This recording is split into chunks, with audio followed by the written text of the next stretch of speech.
아픈 사람들 치료해 주시고 낫게 해주시고 은혜와 자유 주시기를 간절히 기도하고 나옵니다. 하나님을 열어주시옵소서. 하나님 아버지의 시간에 기도합니다. 성령의 깨우심을 도와주시고 성령의 인도를 도와주시고 마지막으로 하나님의 들려주시고 하나님의 사랑을 되게 하시고 하나님께 드려주게 하시고 하나님의 정답의 사랑을 될수 있게 하나님의 인도하여 주시고 제자들이 예수님께 와서 마지막 때 어떤 일이 일어날는지 가르쳐 달라고 그렇게 물었죠. 예수님께서 마태복음 24장, 25장 이 두 장에 걸쳐서 마지막 때 징조들을 이야기해 주셨습니다. 근데 그 징조들이 겹치는 부분도 있고 해서 이렇게 보니까 대략 한 14가지 정도 징조를 말씀하셨는데 사람의 미혹을 받지 않도록 주의해라. 그리고 난리와 난리의 소문을 듣지 않도록 들을 때 두려워하지 말아라. 끝은 아직 아니다. 기근과 지진이 있을 것이다. 재난의 시작이다. 그리고 그리스도인들이 모든 민족에게 미움을 받고 핍박을 받을 것이다. 불법이 많아짐으로 사랑이 식어질 것이다.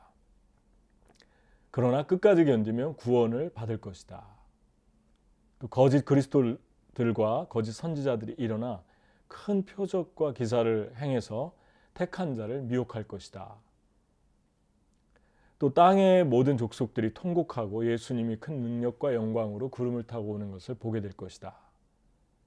예수님 오실 때 동서로 번개가 치는 것처럼 그렇게 순간적으로 오실 것이다. 또 천사들을 통해 택하신 자들을 이 끝에서 저 끝까지 모을 것이다. 이러한 징조들이 보이면 예수님이 가까이 오신 것을 알아채라. 그렇게 말씀하셨죠. 노아의 때처럼 예수님도 그렇게 올 것이다. 그러므로 깨어있고 예수님이 어느 때 오실지 모른다는 것을 항상 염두에 두고 있어라. 이런 말씀을 하셨습니다. 그런데 이 말씀을 통해서 우리가 한번 생각해 볼 수 있는 것은 많은 크리스찬들이 이 마태복음 24장의 말씀을 보면은 크리스찬들이 생각하기를 예수님이 징조에 대해서 말씀하셨다. 그래서 어떤 현상들이 일어날 것이다. 라는 데에 많은 관심을 갖다 보니까 여기서 말하고 있는 더 중요한 주제와 핵심을 놓치는데 그것은 마지막 때에 일어날 종말을 말씀하신 게 아니고 종말 때에 너희가 깨어 있어라. 그것이 더 큰 주제라는 것입니다. 깨어 있으라는 말씀을 25장, 24장 지금 읽은 말씀과 25장 전부 합해서 비유로 되어 있는데 4개의 비유를 말씀하시므로 종말의 징조보다 깨어있는 비유를 더 많이 분량을 많이 말씀하시고 있다는 것입니다. 그럼 어떻게 하는 것이 깨어있는 삶인가를 구체적으로 예수님께서 4가지의 비유를 통해서 말씀했습니다. 예수님이 종말론적인 징조를 말씀하면서 4가지 비유를 말씀했기 때문에 이 비유들은 종말론적인 관점에서 봐야 정확한 해석을 할 수 있다는 것입니다. 첫 번째 나오는 비유가 지금 읽은 말씀인데 지혜롭고 충성된 종이 돼서 그 주인의 집 사람들을 맡아 때를 따라 양식을 나눠줄 자가 누구냐. 만약에 그렇게 하는 사람이 있으면 주인이 올 때 그 사람은 복이 있을 것이다. 그렇게 말씀을 하셨죠. 반대로 깨어있지 못한 사람은 술 친구들과 더불어 놀고 먹고 마시면서 그 집 주인들을 괴롭히고 때리고 고통을 주는 사람이 될 것이다. 주인이 더디 올 테니까 우리 놀고 먹자. 우리 흥청망청 살자. 그런 사람들을 깨어있지 못한 사람들이라고 대조적으로 말씀했습니다. 이 말씀에서 충성되고 지혜 있는 종은 그 집 사람들을 때를 따라 양식을 주는 사람들이죠. 그러니까 쉽게 얘기하면 사람들을 잘 섬기고, 양식은 생명이니까 생명을 주는 사람들이 깨어있는 사람이라고 해석할 수 있습니다. 근데 여기서 말하는 양식은 단순히 우리가 먹고 마시는 그런 어떤 육신적인 양식을 의미하지 않습니다. 왜냐하면 계속 이어서 말씀을 이제 그 징조를 말씀을 먼저 하실 때 두 사람이 밭에 있다가 한 사람은 데려가고 한 사람은 남게 될 것이다. 맷돌질 하다가 한 사람 데려가고 한 사람 남게 될 것이다. 노아의 때와 같이 어떤 사람들은 노아의 때와 같이 노아와 7 식구가 구원받지만 나머지는 못 받은 것처럼 구원 못 받을 것이다. 이렇게 얘기를 했기 때문에 육신적인 양식으로 볼 수가 없다는 것입니다. 왜냐하면 다른 구원받지 못한, 데려가지 못한 사람들도 생명을 가지고 있는 존재들이었기 때문에 그렇습니다. 따라서 이 사람들도 음식을 먹고 영양을 섭취하면서 살고 있었던 사람들이기 때문에 그냥 단순히 문자적으로 생명을 이야기한다면 이 사람들도 다 구원을 받아야죠. 살아있는 존재였으니까. 일을 하고 있는 존재였으니까 똑같이. 그러니까 영적으로 지금 말씀을 하신 거예요. 때를 따라 양식을 나눠주는 건 그 양식은 바로 하나님의 영적인 양식, 음식을 의미한다고 볼 수 있습니다. 그러니까 다시 말하면 사람을 남기는 사람들, 사람을 남기되 사람의 영혼을 생명을 주고 깨어있도록 계속해서 영적인 공급을 주는 사람들, 하나님의 말씀으로 양육하는 사람들이 바로 깨어있는 사람들이다라고 하는 해석을 할 수 있다는 것입니다. 예수님이 한 번은 또 제자들에게 마태복음 13장에서 이렇게 얘기했죠. 비유로 말씀하셨는데 천국은 좋은 씨를 제 밭에 갖다 뿌린 어떤 사람과 같다. 그랬습니다. 그랬더니 제자들이 조용할 때 물었죠. 그게 무슨 비유입니까? 예수님께서 말씀하시기를 심은 사람은 나고 인자라는 표현을 자주 쓰셨죠. 예수님 자신을. 그리고 천국의 씨는 사람들이고 하나님의 사람들이고 자녀들이고 밭은 세상이다. 그러니까 예수님께서도 온통 관심이 사람에게 가 있습니다. 예수님 이 말씀과도 연결되고 있죠. 연결선상의 동일한 말씀이라고 볼 수 있죠.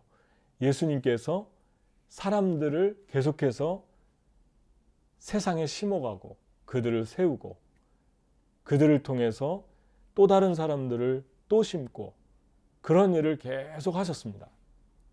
십자가에 죽기 직전까지 그런 일을 하셨죠. 그러니까 십자가지로 갈 때도 그 마지막 고통스러운 시간에도 구레네 시몬 같은 사람들 또 살리고, 우리가 알듯이 구레네 시몬의 자녀 그리고 그의 아내가 로마서에 기록되어 있죠.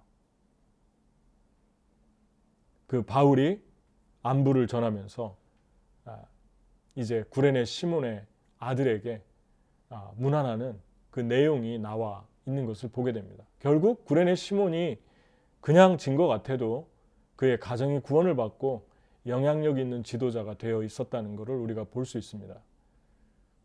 십자가에 죽는 순간도 한 명의 강도에게 마음을 주시고 그 강도에게 이제 사랑을 주시고 그리고 그 강도에게 회개케 하심으로 그 사람을 또 구원하시죠. 부활하신 후에도 막달라 마리아를 세상에 심고 다시 제자들에게 찾아가셔서 그들을 세상에 심으시잖아요. 깨어있는 것은 사람과 연관이 있는데 그 사람들로 하여금 하나님을 기다리게 하고 하나님을 주목하게 하고 세상 속에서 하나님의 사람들로 영적인 사람들로 살게 하는 것, 그 사람들이 바로 때를 따라 양식을 주는 마지막 때 깨어있는 사람들이라는 것입니다. 두 번째 따라 나오는 비유도 같은 동일선상에 있죠. 10명의 열처녀가 나오는데 들러리들이 이 신부의 들러리를 쓰는데 예수님 시대에는 결혼식을 유대인들이 7일 동안 했습니다. 신랑이 친구들과 함께 신부 집으로 가게 되는데 언제 올지를 몰라요. 신부를 데리러 가는데. 근데 주로 날씨가 더워서 그런지 저녁에도 오고 예측을 못하는데 아마 저녁 때도 잘 왔던 것 같습니다. 그 당시에 풍습으로 볼 때 사막 기후라. 그런데 그 당시에 풍습을 보면 신랑이 신부를 데려오기 위해서 미리 신부의 아버지에게 부모님에게 지참금을 드렸는데 그 돈으로 결혼식을 준비했겠죠. 상식적으로 생각할 때. 그래서 이 신부의 들러리들이 기름을 사게 했고 등불을 켜고 기다리게 했고, 그러니까 이 들러리들의 역할은 아주 명료합니다. 신랑과 신부를 이어주는 거죠. 다른 성경에서 신랑은 누구라고 그러죠? 예수님이라고 그러잖아요. 신부는 하나님의 자녀들이라고 그렇게 해석을 하고 있습니다. 세례 요한이 그랬잖아요. 나는 그리스도가 아니고 이제 그 앞에 보내심을 받은 자인데 신부를 취하는 자는 신랑이나 신랑의 음성을 듣는 친구가 크게 기뻐한다. 이러므로 나는 나의 기쁨이 충만했다. 그런 고백을 합니다. 여기서 말하는 신부는 하나님께로 이끄시는 사람들을 말하는 거고 신랑은 예수님인데 자기는 들러리라고 그렇게 말씀을 했어요.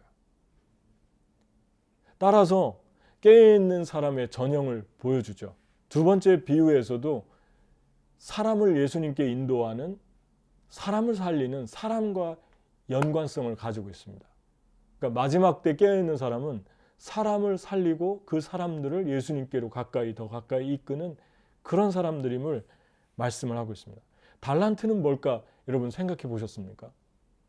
한 사람에겐 5달란트 주인이, 또 한 사람이 2달란트, 또 한 달란트를 주고 떠났는데 5달란트 맡은 사람은 5달란트 남기고 2달란트 맡긴 사람은 2달란트 남기고 1달란트 맡긴 사람은 갖다 묻어놨죠.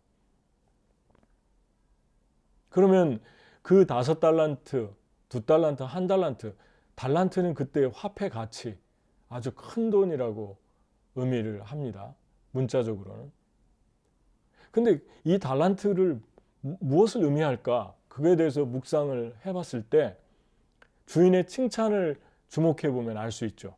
주인이 그랬잖아요. 돌아와서 앞에 두 종류의 사람에게 착하고 충성된 종아, 내가 작은 일에 충성하였으니 내가 너에게 큰 것으로 맡기겠다. 잘하였다.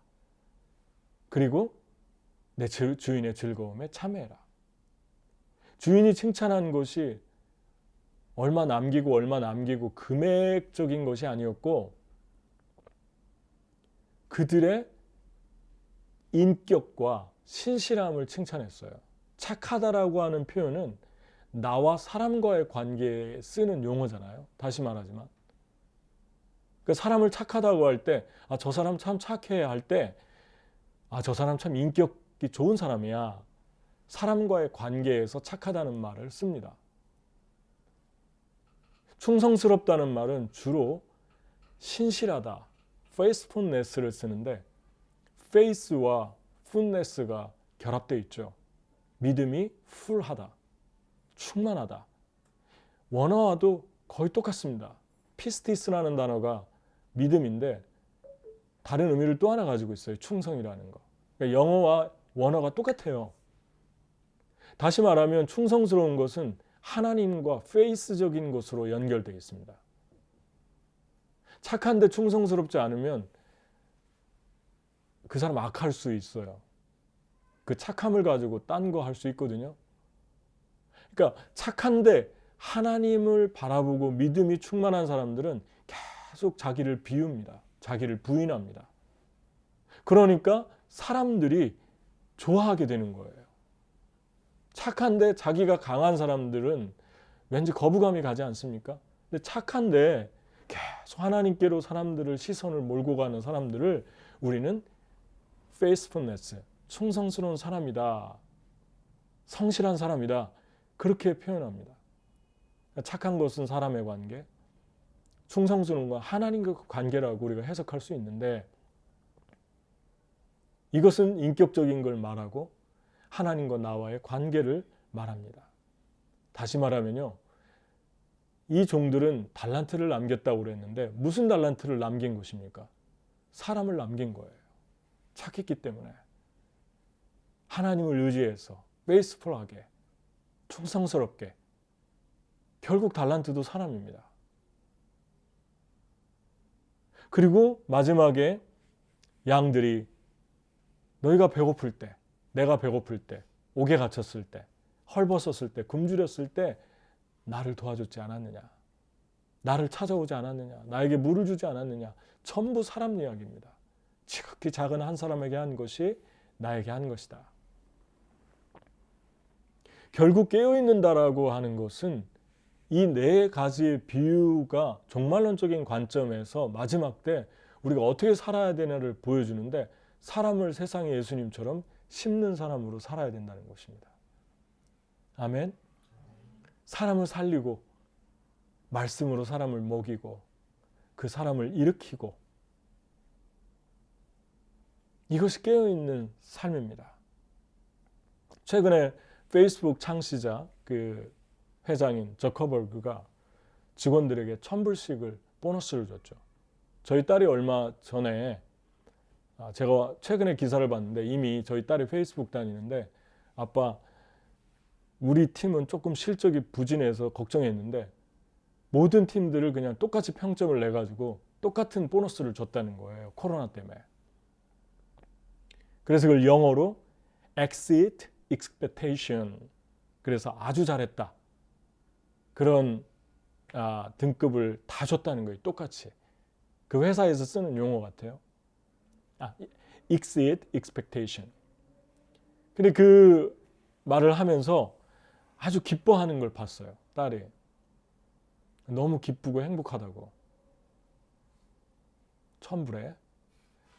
네, 그러니까 이 기사를 쓴 사람이 뭐라고 얘기를 했냐면, 왜 저커버그는 이 어려운 때에 직원들에게 $1,000씩 보너스를 주었나. 그 제목을 붙이면서, 우리나라 돈으로는 122만 원인데 뭐라고 얘기를 했냐면, 직원 평균 연봉이 2018년 기준으로 24만 430만 달러예요. 그러니까 $1,000은 사실 큰 돈이 아니죠. 아무것도 아닌데 직원들이 아주 행복해 했대요. 왜 줬느냐? 보통은 이 글을 쓴 기자가 한 경영학 교수의 말을 빌렸는데, 이 한국에 다국적 컨설팅 회사가 있다고 그래요. 월스타 왓슨이라는 이 회사에서 2008년에 한 설문조사를 했는데, 리더들에게 위기가 찾아왔을 때 18개월 동안 무엇에 역점을 두겠냐고 물을 때 가장 많이 얘기한 것이 구조조정, 원가 절감을 1, 2위로 꼽았다고 그래요. 그런데 직원들에게 같은 기간에 이직할 확률이 높은 직원 유형을 물었는데, 이제 두 종류의 사람들이 이직을 준비하고 있었다고 그래요. 하나는 아주 일을 잘하는 역량을 가진 사람이고, 하나는 고성과를 낸 사람 순이었다고 그럽니다. 그러니까 회장과 직원들이 다른 거예요. 그 사람들 잡으려고 그러고, 회장은, 그 사람들은 배를 갈아탈 준비를 하고. 그런데 이 사람은, 이런 저커버그 같은 사람은 $1,000씩을 주면서 코로나 때에 무엇을 얘기했냐면, 직원들에게 우리는 위기에 직원들을 최우선으로 생각한다, 그 메시지를 주었다는 것입니다. 그러니까 직원들이 되게 안정감을 느끼고 또 평안함을 느끼고 어려워가지고 있는 상황인데 안심을 한다는 것입니다. 그런데 이것을 보고 많은 기업들이 미국에서 또 국내에서 따라했다고 그래요. 계속 보너스를 주고 뭐 그랬다고 그럽니다. 제가 왜 이 말을 하냐면 세상에 하나님을 모르는 운영자도 위기의 시기에 자기 직원들에게 안정감과 자부감과 편안함을 주려고 그래요. 그래서 자신의 자사에 사람들을 심으려고 합니다. 자부감을 주면서. 그러니까 세상에 있는 사람들도 하나님 없는 사람들도 이렇게 지혜롭죠.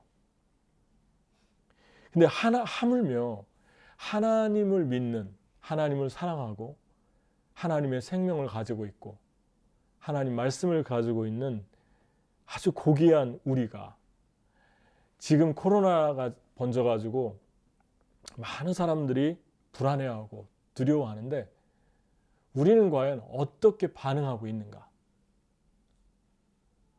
그냥 이거 운명론이야. 이제 최후 심판이 다가오고 있어. 마지막 때야. 두려움과 절망에 빠지면서 그런 걸 줄 것인가? 아니면은 더욱 긴박하게 세상에 하나님을 심을 것인가? 물론 이 글에서 한 가지 또 마지막 덧붙였는데 이것만 해서는 안 된다. 그 경영 어떤 전문가가 또 그런 말을 다른 사람이 했어요. 위기의 때에 직원들한테 어떻게 어려울 것이고 얼마나 예산이 있을 것이고 우리는 이런 처지에 처해 있다. 얼마나 버틸 것이다. 이걸 투명하게 얘기해 주는 게 좋다고 합니다. 그런데 어떤 사람은 전자, 어떤 사람은 후자만을 강조할 수 있죠. 예수님이 지금 이 성경에서 이 두 가지를 다 보여주신 것 같아요. 마지막 때는 이러이러한 징조가 일어난다. 근데 조금 들어보면 어둡고 좀 무섭기도 하고 그렇습니다. 반면에 예수님은 소망적인 이야기를 더 많이 25장까지 연장 확대해서 비유로 들려주고 있다는 거예요. 그렇다면 마지막 때에 그리스도인들이 어디에 주목을 해야 되냐면 어떻게 살아야 될 것인가? 거기에 주목을 해야 된다는 것입니다. 어떻게 살아야 될 것인가? 네 가지의 비유에 한마디로 명료하게 얘기하자면요. 아주 열정적인 그림입니다. 달란트 주면서 열심히 일하라고 하잖아요. 그리고 찾아가서 양들처럼 도와주고 살리고 먹이고 입히고 하라고 그러잖아요. 아주 소망적이고 액티브한 그러한 그림을 우리에게 예수님이 제시했어요. 언제냐면 마지막 때. 그러니까 여러분 첫 번째 비유도 마찬가지죠. 마지막 때가 왔다고 주저앉아가지고 절망하지 말고 열심히 정성스럽게 양식을 준비해서 내 사람들, 나의 사람들, 나의 양들 먹이고 줘라. 아주 소망적인 그림 아닙니까? 이게 종말이에요. 그러니까 하나님의 사람들은, 깨어있는 사람들은 마지막 때가 가까울수록 더 열정적이 되고 더 거룩하고 더 순결하고 더 어떻게 하면 이 세상에 하나님의 사람을 심을까? 어떻게 하면 한 영혼을 살릴까? 어떻게 하면 좀 더 효과적으로 지혜롭게 하나님의 일을 할까? 여기에 온통 마음을 쏟는다는 것입니다. 달란트 비유에서도 그러잖아요. 악한 종이 당신은 심지도 않고 거두려고 합니다. 내가 묻어놨습니다. 아무 일도 안 하고 아주 칙칙한 그림이잖아요. 아주 소극적이지 않습니까? 예수님이 주인이 그러잖아요. 그거 뺏어다가 있는 자를 더 줘라. 그러니까 종말이 되면은 열정적인 사람, 거룩한 사람, 하나님을 위해 살려고 하는 사람들은 더 멋지고 더 아름답고 더 거룩하고 더 성령이 파워풀하고 기름 부어짐이 더하고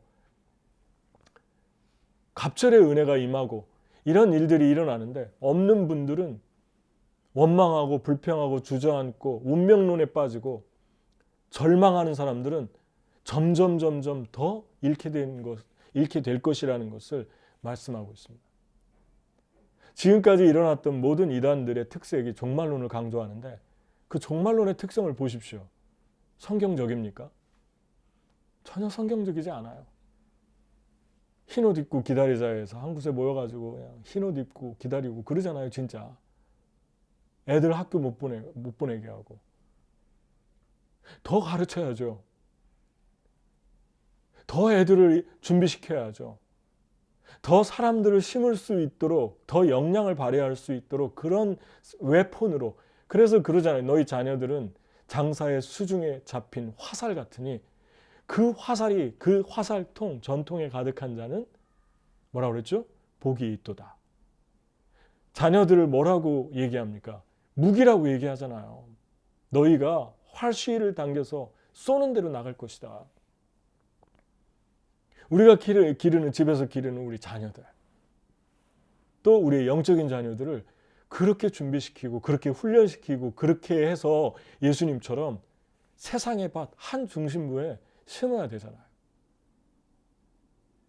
시작할 때 얘기했지만 예수님은 많은 사람들에 휘둘려서 본질을 잃어버리지 않았어요. 11명 심는데 예수님의 생애를 다 걸었습니다.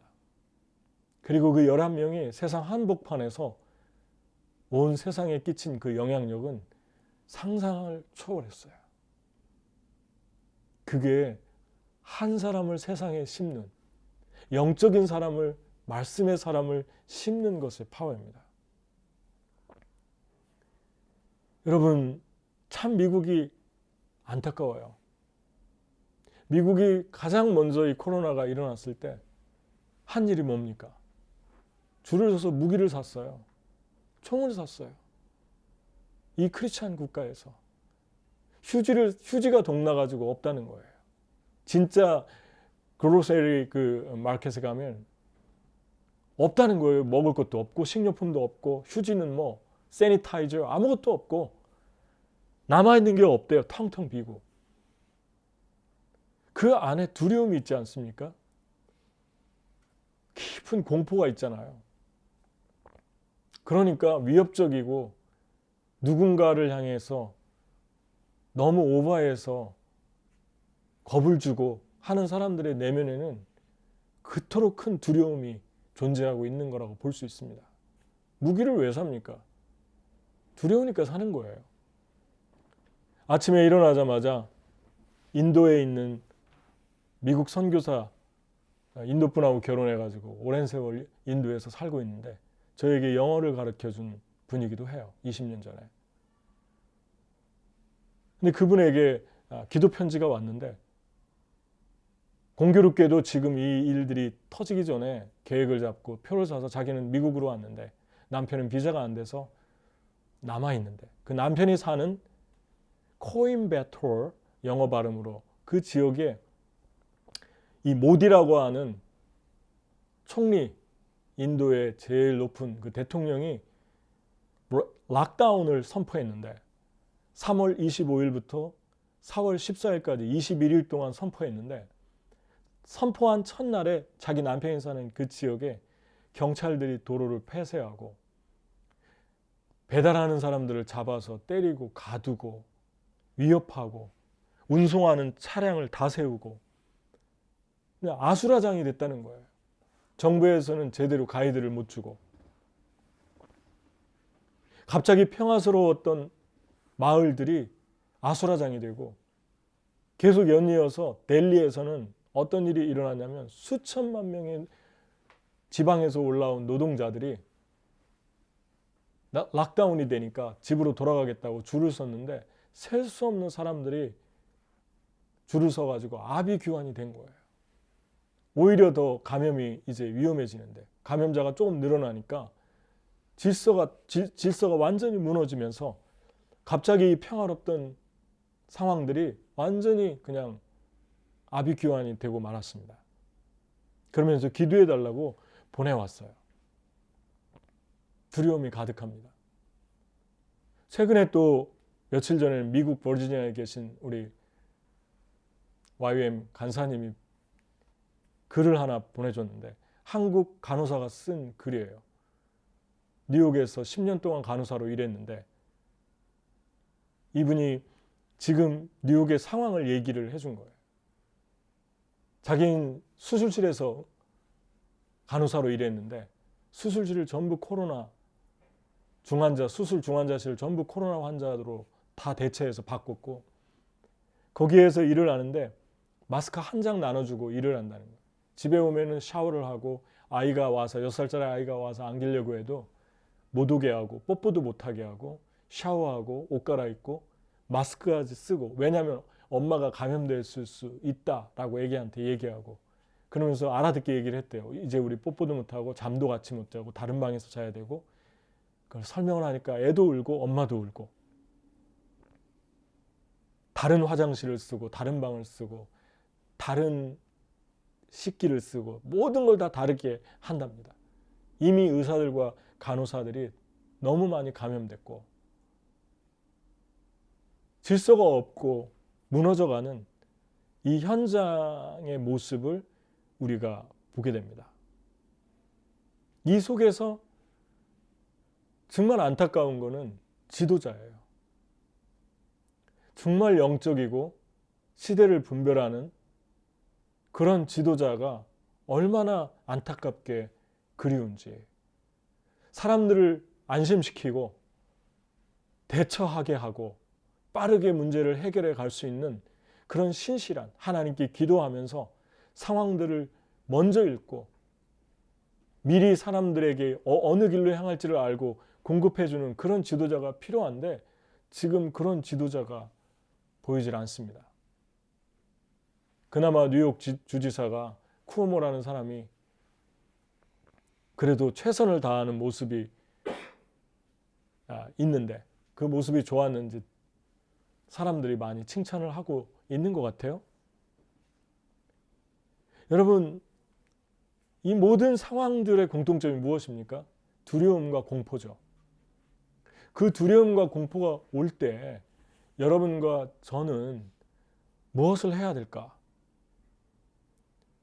주님이 우리에게 어떻게 무엇을 해야 될지를 이 4개의 비유를 통해서 이미 우리에게 말씀을 하고 있는데 세 가지 이 4개의 비유 중에서 3가지 구체적으로 어떻게 사람들을 심어야 하는지 하나의 원리를 말씀했는데 3가지 방법을 제시하고 있습니다.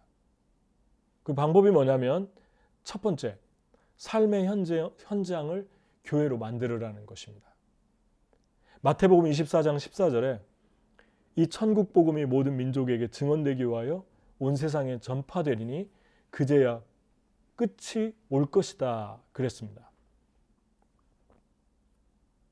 여러분 지금 이제 이번 코로나로 인해서 세계의 판도와 세계의 큰 변혁이 일어날 거라고 많은 사람들이 예측을 하고 있는데 우리가 크게 생각하지 않은 것들이 이제 부각이 될 것이라고 그래요. 근데 저희도 조심스럽게 하나님의 관점에서 볼 때 건물이 아니라 어떤 특정 건물이 아니라 장소적인 개념으로 옮겨갈 것 같다는 생각이 듭니다. 그러니까 예수님께서 그렇게 사셨잖아요. 해변에서, 회당에서, 배에서. 배는 베드로의 직장이었잖아요.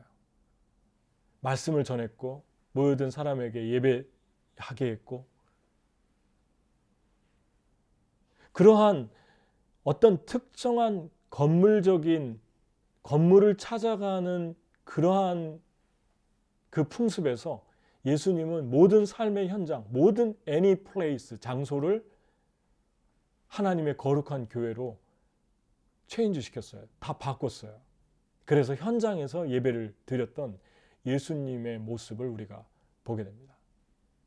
그 사람들 다 어떤 특정한 장소, 특별히 그 당시에 있었던 성전이나 회당으로 인도했다면 많은 시간이 걸렸을 것이고 제약이 따랐을 것인데 예수님이 이미 2000년 전에 이렇게 움직이셨다는 것입니다.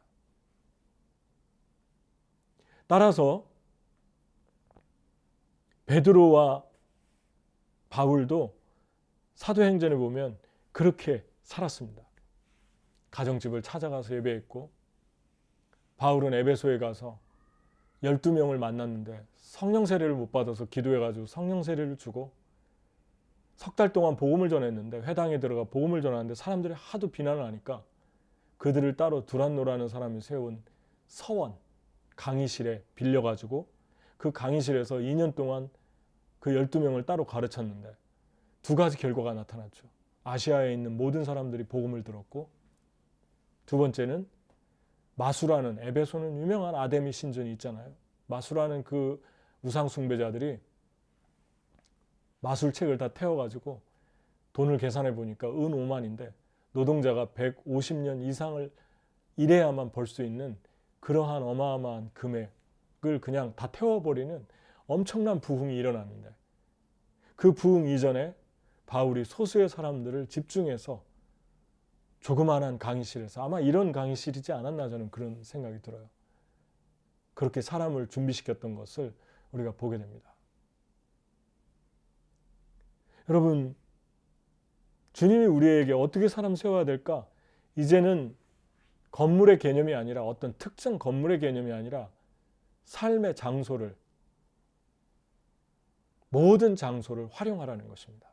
그리고 거기에 소그룹으로 모여서 사람들을 준비시키는, 양육시키는 그런 일들을 우리가 해야 된다는 거죠.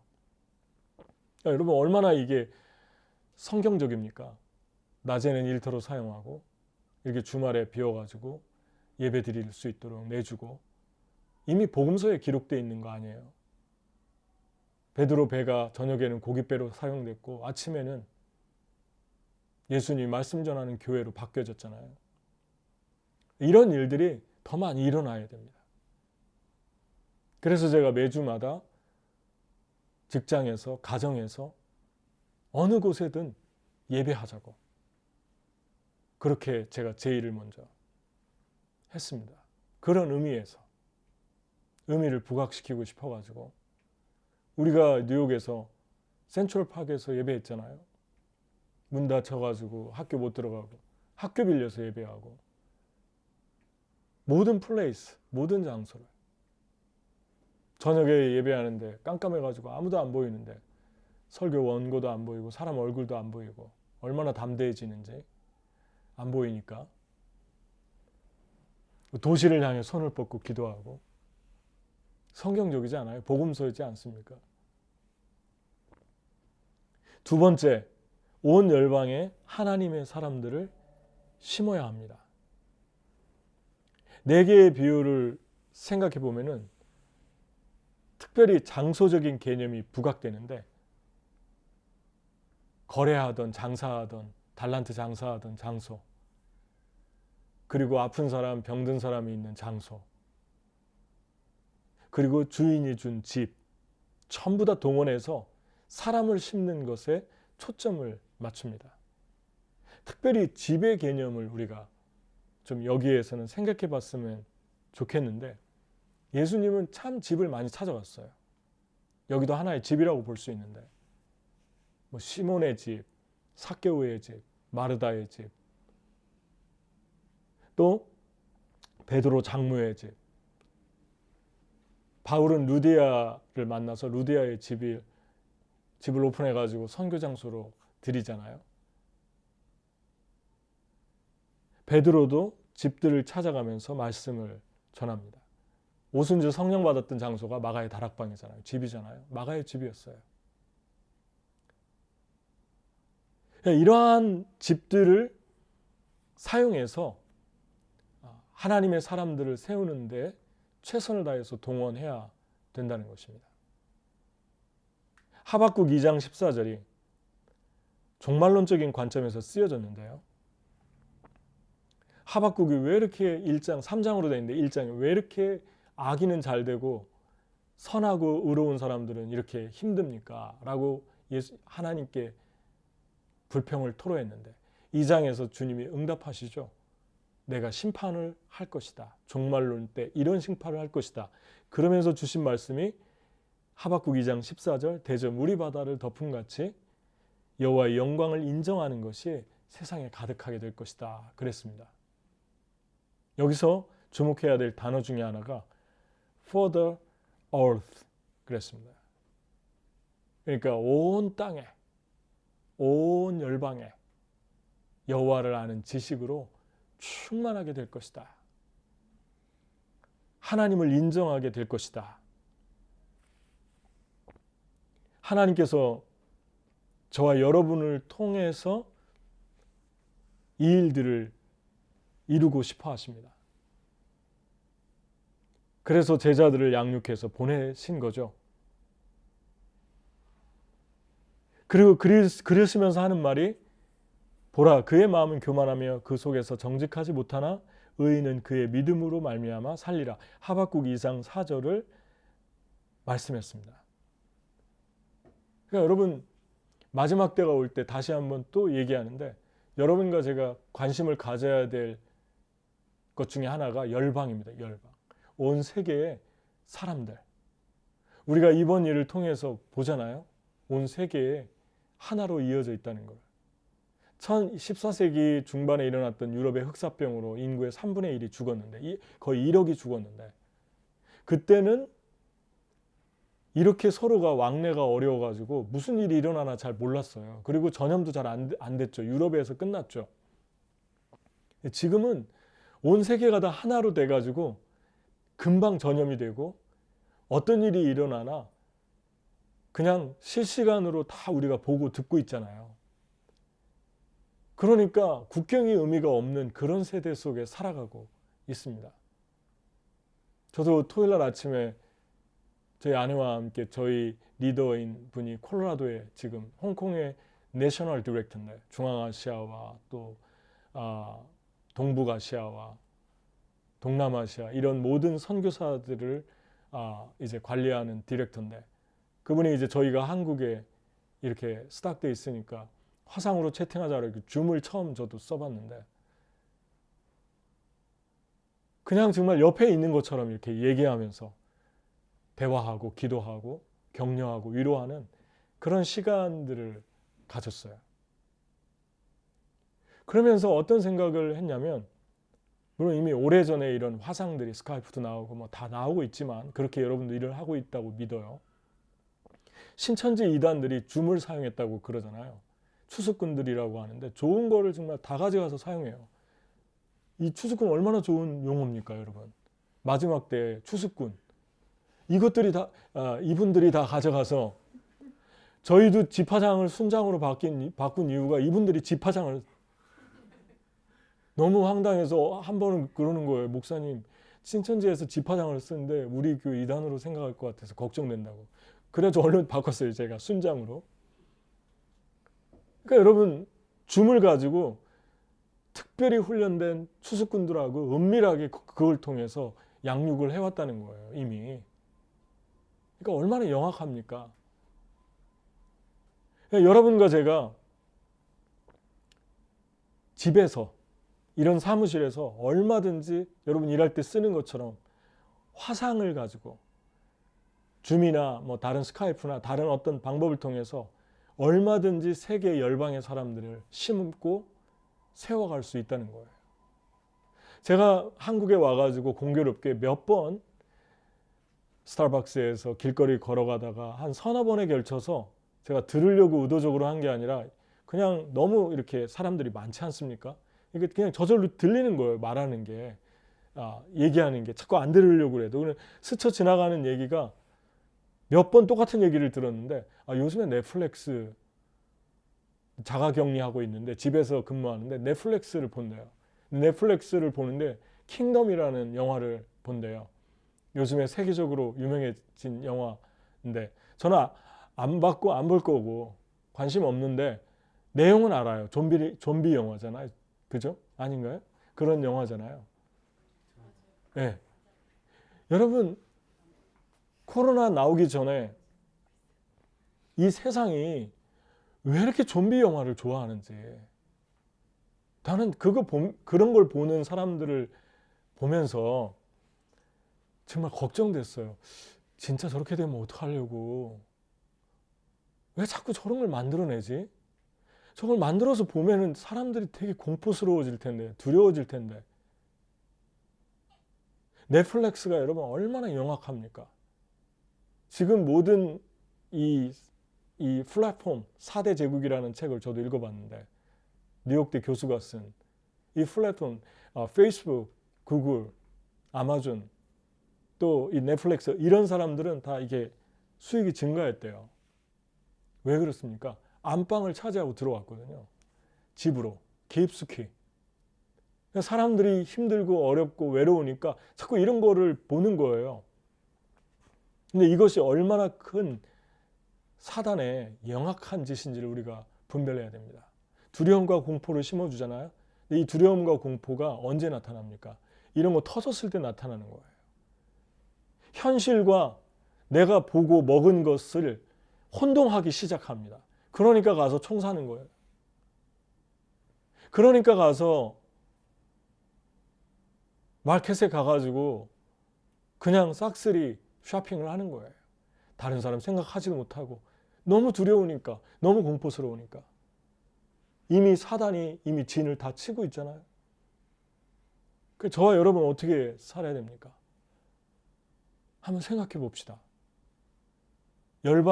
이제 열방의 하나님이 온 세계가, 한 지역만이 아니라 한 나라만이 아니라 온 세계가 여호와를 아는 지식과 여호와를 인정하는 것으로 온 땅이 충만하게 될 것이다 그랬는데, 마지막 때에 대추수가 일어날 것을 주님이 우리에게 예언해 주신 거예요. 마지막 때가 오면. 그러니까 열방에 악해지는 사람은 더 악해지고, 하나님을 찾고 갈망하는 사람들이, 흰옷 입은 허다한 사람들이 요한계시록에 나타나잖아요. 온 열방으로부터 셀 수 없는 흰옷 입은 사람들이 주님께 나와서 하나님 어린 양을 찬양하는 그 그림이 나오지 않습니까? 그런 일들이 일어날 수 있도록 저와 여러분이 우리의 삶을 드려야 된다는 거죠. 그러기 위해서 여러분과 저는 이 시기에 외로움에 있는 사람들, 혼자 있는 학생들, 그 사람이 뉴욕이든 유럽이든 아시아든 어느 나라에 있든 아프리카든 화상으로 들어가서 이들이 깔아놓은 것들을 이용해서 역으로 위로해주고 격려해주고, 그리고 나중에 기도해주고 어떻게 지내냐고 하고 말 들어주고, 그런 일들을 의도적으로 공격적으로 해야 합니다. 아멘. 그러니까 여러분 집을 사용하셔야 돼요. 여러분의 공간을 사용하셔야 돼요. 말씀 보내주고, 성경 요즘 얼마나 잘 나옵니까? 클릭해서 보내주고, 설교 보내주고. 제가 마지막에 질문을 던질 텐데, 말씀 마지막에 이 말씀의 원고나 동영상을 보내주고, 그 질문 먼저 읽고 듣고, 우리 몇 월 며칠 언제 줌에 들어가자. 그래서 우리 이 질문을 가지고 한번 대화해보자. 그게 제자화 아닙니까? 그게 성경 공부잖아요. 뭐 대단한 거예요, 성경 공부가. 성경 공부하고 말 들어주고, 그리고 기도만 해줘도. 그럼 너무너무 외로운 사람들이 너무 많아요. 지금 크리스찬도 그렇고, 믿지 않는 사람은 더더욱 공포에 질려 있고. 여러분과 제가 깨어있는 것, 이것입니다. 운명론. 며칠 전에도 옆에 앉아있는 분들이 계속 얘기를 하는데, 하나님에 대해서 얘기를 하는데 자꾸 들리는 거 안 들리려고 그래도 성경 읽고 앉아 있었어요. 커피 마시면서. 근데 운명론 얘기하고 종말 얘기하고, 적그리스도는 누구라고 하더라? 적그리스도가 미국의 어떤 분을 적그리스도라고 하던데, 예, 미국의 어떤 정치인을 적그리스도라고 하던데. 여러분이 마태복음 24장과 25장 예수님께서 적그리스도가 누군지 분별해라, 그 얘기 별로 안 하시잖아요. 적그리스도가 올 것이다 했지, 몇 월 며칠 오는 거 그런 거 관심 갖지 말고, 주님이 강조한 건 사람을 심어라. 마지막 때가 될수록 더 소망적으로 움직여라. 그리고 최선을 다해서 헌신해라. 그 메시지를 붙들어야 됩니다. 아멘. 이게 깨어있는 거예요. 마지막으로 세 번째, 어떻게 사람 세울 것인가? 하나님의 공급하심을 믿어야 합니다. 첫 번째 비유에서 집 주인의 종들에게 양식을 주잖아요. 근데 그 양식을 누가 줬을까요? 주인이 주고 간 거예요. 들러리들이 기름을 준비해야 됐는데 돈이 필요했을 거 아닙니까? 그 들러리들에게 누가 돈을 줬을까요? 신랑이 신부 아버지에게 지참금을 줬으니까 신부 아버지가 들러리들 이 비용 가지고 기름 준비하라고 했을 거 아니에요. 주인이 이미 비용을 준비했어요. 그래서 할 말이 없는 거예요. 핑계할 말이 없는 거예요. 아주 무성의한 거죠. 이 다섯 처녀는, 이 어리석은 다섯 처녀는 아주 무시했죠. 사람들을 무시했고 신부를 무시했고 신랑을 무시했어요. 돈까지 다 쥐어줬는데. 지금도 들러리들 다 옷 다 해주지 않습니까? 본인이 하나요? 다 해주잖아요. 신부 측에서 비용을 대주지 않습니까? 세 번째 보면은 달란트, 주인이 다 주고 갔잖아요. 어떤 분들은 그 달란트 한 달란트에 그 당시 지금으로 환산하면은 뭐 2억, 어떤 분들은 몇십억 이렇게 좀 다르긴 한데요. 어쨌든 아주 큰 돈이라고 그럽니다. 그리고 목자들이 양들을 책임지잖아요. 양들의 소유는 다 목자가 준 것입니다. 목자가 공급해 줍니다. 꼴을 주고 먹을 걸 주고 물을 주고. 양들이 목자로부터 공급받은 걸 가지고 나눠준 거예요. 우리 주님, 우리 예수.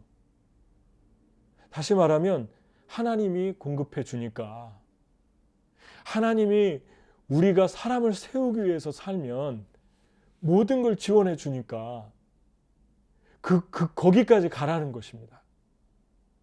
사업하는 사람, 직장에 다니는 사람, 가르치는 사람 다 다른데 여러분과 제가 똑같이 붙들어야 될 원리가 무엇입니까? 저커버그도 훌륭한 분이죠. 이런 어려운 때에 직원들에게, 자기 자사의 사람들에게 1,000불씩 나눠준 거 아주 영리하고 대단한 분이라고 저는 생각해요. 그렇지만 거기에 그리스도인들은 거기에 멈춰 있으면 안 된다는 것입니다. 이 네 가지 비유에는 거기에서 한 걸음 더 나가서 영적인 것까지 먹이고 데려가야 된다는 거예요. 그렇지 않으면 의미가 없어요. 따라서 그러려면은 비용이 필요한데, 여기서 재정을 네 군데다 재정이 필요하잖아요. 주려면, 나눠주려면, 양식을 주려면, 달란트를 남기려면, 기름을 살려면 전부 재정이 필요하잖아요. 우리 주님께서 여러분과 제가 정신을 차리고 깨어서 살잖아요. 주님께서 주시겠다고 그럽니다. 내가 너를 지켜줄 것이다. 내가 널 보장해 줄 것이다. 예수님이 분명히 말했잖아. 내일 일은 내일이 염려하게 해라 그랬어요. 영어 표현에 보면은 내일 일은 내일 염려하라가 아니고 내일 일은 내일이 염려하게 해라. 내일은 내가 아닙니다.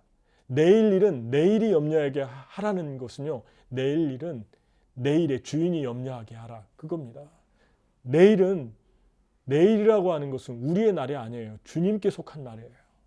내일은 내가 책임질 테니까 내일 일은 내일에 맡기고 나에게 맡기고 너는 오늘 최선을 다해서 그 나라와 그의 의를 구하라. 그 나라와 그의 의를 구한다는 건 명료합니다. 사람을 세우는 거예요. 살리는 거예요. 심는 거예요. 이 땅에. 아멘? 그럼 깨어있는 거예요. 저도 몽골에 있지만, 뉴욕에 있지만 지금까지 평생 이 일에, 여기에 관심이 있습니다. 그리고 앞으로도 이 일을 하면서 살 거예요.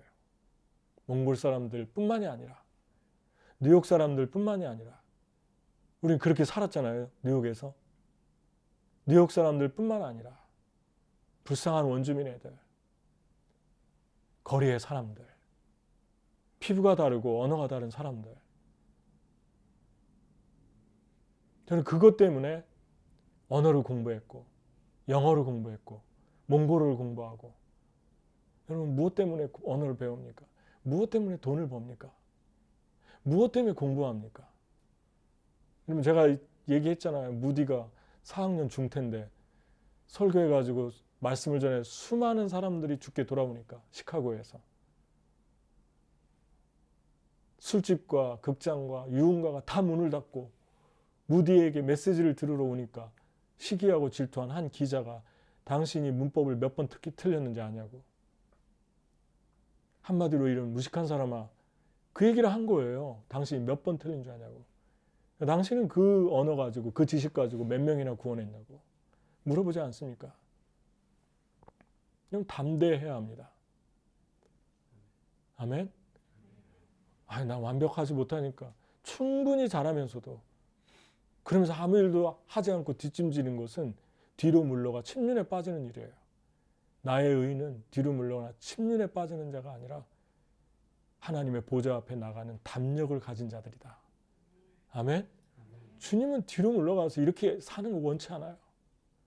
여러분과 제가 긴 주눅 들어가지고 그렇게 사는 거 원치 않습니다.